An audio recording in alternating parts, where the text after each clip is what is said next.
to the studio at African Utility Week and PowerGen Africa. Today I'm speaking with Paul Yillia on the topic of the Water, Energy, Food Nexus. Welcome, Paul. Thank you, Nicolette.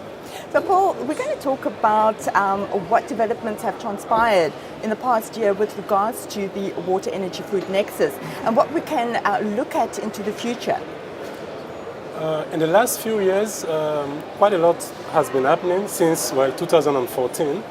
But in the last few years, we have seen an increasing uptake of the Nexus concept, particularly at the level of international development, and also at the level of country government and even local government councils.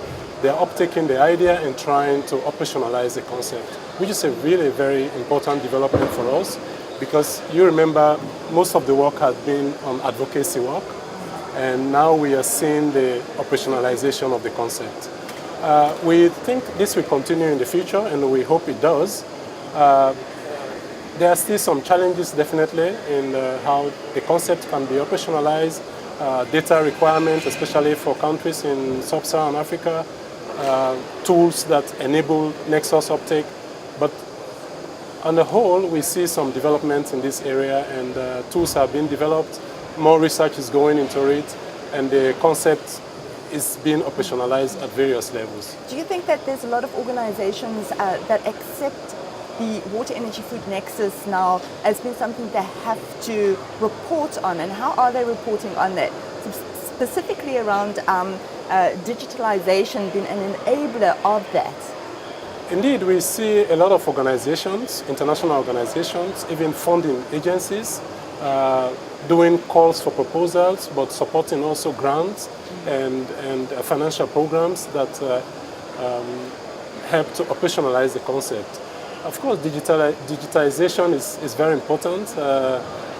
We see, for example, in the water sector, non-revenue water is a major issue. Some utilities are losing up to 40% of already processed water in their distribution system.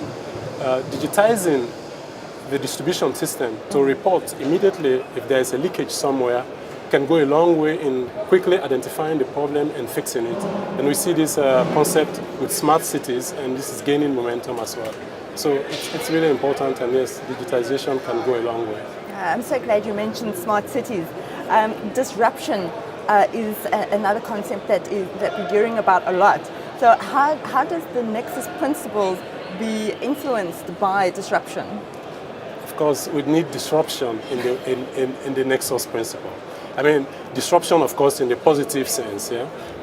Most of the so-called silo mentality in dealing with ministries, for example, in the lack of coordination between various ministries and between policies in those ministries can be disrupted or should be disrupted. And this disruption can break down those silos, increase coordination, increase collaboration, partnerships with international organizations working in development, and integrating their actions towards achieving, for example, the SDGs, minimizing costs, and making sure that their programs are more effective and they are more efficient, and resources are used in an effective way.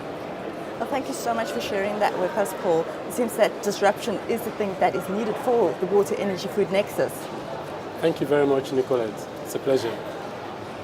Thank you for watching. Subscribe to our channel now for more industry-related content.